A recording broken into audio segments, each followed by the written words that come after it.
So after joining the layers of net together, she had to gather them using a hand needle so that it doesn't cut along the line, and this is the effect of the gathers.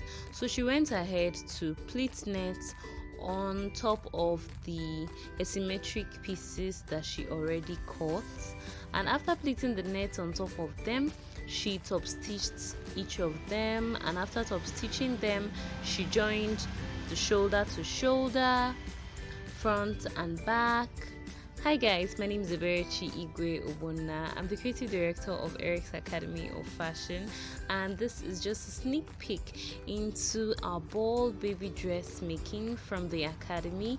So I'm just showing you some bits and pieces of what happened with the process. It's a very detailed process.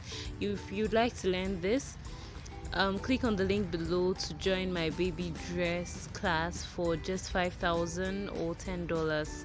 So the contact on the screen is our contact, and we can be contacted via this. Meanwhile, you can continue watching the video to get more clips on how the dress was created. The last part will blow your mind. It is so beautiful.